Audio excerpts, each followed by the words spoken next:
नमस्कार, market decode में आपका स्वागत है। अगर आप बाजार को करीब से देख रहे हैं तो ये तो साफ है कि क्रूड ऑयल में इस वक्त एक जबरदस्त खून खराबा चल रहा है। जी हाँ, कीमतें बिल्कुल सीधी गिरावट में है और एक ऐसा माहौल बन गया है जिसने ट्रेडर्स की नींद उड़ा दी है। और इसी वजह से हर ट्रेडर के मन में बस एक ही सवाल घूम रहा है, क्या ये गिरावट खरीदने का एक सुनहरा मौका है या फिर ये एक बहुत बड़ा जाल है। आज के इस विश्लेषण में हम सिर्फ और सिर्फ डेटा, फैक्ट्स और लॉजिक पर ही फोकस करेंगे ताकि एक स्मार्ट फैसला लिया जा सके। याद रखिए, ये कोई फाइनेंशियल सलाह नहीं है। तो चलिए सबसे पहले फंडामेंटल्स की गहराई में उतरते हैं और इस भारी गिरावट के पीछे के 3 मुख्य कारणों को समझते हैं। ये 3 बहुत बड़े कारण हैं जो एक साथ मिलकर बाजार में एक परफेक्ट स्टॉर्म बना रहे हैं, जिससे कीमतों पर भारी दबाव पड़ रहा है। तो सबसे पहले बात करते हैं सुपर ग्लट की। देखिए, ये एक ऐसी सिचुएशन है जहां बाजार में तेल की सप्लाई उसकी डिमांड से कहीं ज्यादा हो जाती है। अमेरिका, ब्राजील और गुयाना जैसे देश रिकॉर्ड तोड़ प्रोडक्शन कर रहे हैं। दुनिया में इतना तेल निकल रहा है कि अब उसे रखने की जगह तक कम पड़ रही है। अब आते हैं दूसरे बड़े कारण पर। दुनिया का जो सबसे बड़ा तेल खरीदार था, यानी चीन, अब वो फॉसिल फ्यूल से बहुत तेजी से दूर जा रहा है। वहां इलेक्ट्रिक गाड़ियां और एलएनजी ट्रक इतनी तेजी से बढ़ रहे हैं कि पेट्रोल और डीजल की डिमांड परमानेंटली खत्म होती जा रही है। और देखिए, इकोनॉमिक्स का एक बहुत ही सीधा सा नियम है, जब आपका सबसे बड़ा कस्टमर ही माल खरीदना बंद कर दे तो कीमत का गिरना तो लगभग तय हो जाता है। अब तीसरे कारण की बात करते हैं जो कीमतों से एक खास कंपोनेंट के गायब होने से जुड़ा हुआ है। देखिए, पहले बाजार को डर था कि लड़ाई झगड़े के कारण तेल की सप्लाई में कोई बड़ी रुकावट आ सकती है। इसी डर की वजह से कीमतों में लगभग 10 से 15 डॉलर का एक रिस्क प्रीमियम जुड़ा हुआ था। लेकिन अब बाजार को लगता है कि ऐसा कोई इमीडिएट खतरा नहीं है, इसलिए वो प्रीमियम कीमत से हटा दिया गया है। तो ये तो थी फंडामेंटल्स की कहानी। अब जरा देखते हैं कि टेक्निकल चार्ट्स क्या इशारे कर रहे हैं।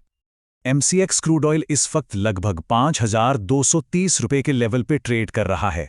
चलिए इसी लेवल को बेस मानकर आगे का एनालिसिस करते हैं। चार्ट पर आप साफ देख सकते हैं, लगातार लोअर हाइज और लोअर लोज बन रहे हैं, जो टेक्निकल भाषा में एक क्लियर बेरिश ट्रेंड की कंफर्मेशन है। मतलब नीचे जाने का रास्ता ज्यादा आसान दिख रहा है। अब उन इंपॉर्टेंट लेवल्स पर ध्यान देते हैं जिन पर ट्रेडर्स की नजरें टिकी हैं। 5,300 से 5,350 रुपए एक मजबूत दीवार की तरह है। जब तक कीमत इसके नीचे है, ट्रेंड सेल ऑन राइज का है। वहीं 5,120 रुपए एक खतरे की रेखा है। अगर ये लेवल टूटता है तो अगला टारगेट सीधे 5,010 के आसपास हो सकता है। अच्छा, अगर हम एक की इंडिकेटर आरएसआई को देखें तो वो अभी 40 से 45 की रेंज में है। इसका मतलब क्या है? इसका सीधा सा मतलब है कि बाजार अभी तक पूरी तरह से ओवरसोल्ड नहीं हुआ है।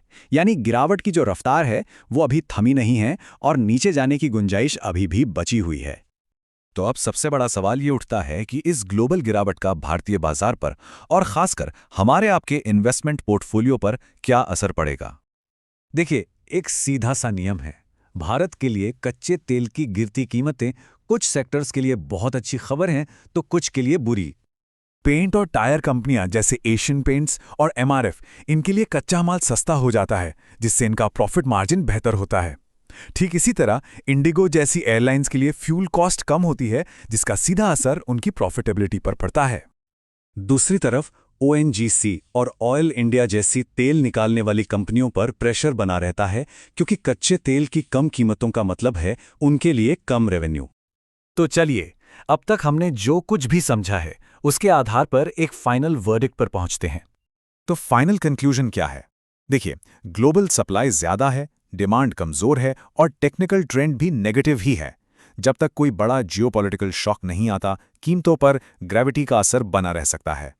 हमारा मकसद आपको सिर्फ लॉजिक और डेटा देना है, ताकि आप एक इन्फॉर्म्ड इन्वेस्टर बन सकें। याद रखिए, पैसा आपका है तो फैसला भी आपका ही होना चाहिए। अगर आपको ये नो नॉनसेंस एनालिसिस पसंद आया तो हमारे चैनल को सब्सक्राइब जरूर करें। और हाँ, कमेंट्स में हमें जरूर बताइए, क्या क्रूड ऑयल 5,000 रुपए का लेवल तोड़ेगा? यस और नो। अगले विश्लेषण में मिलते हैं। तब तक के लिए सतर्क रहें। जय हिंद।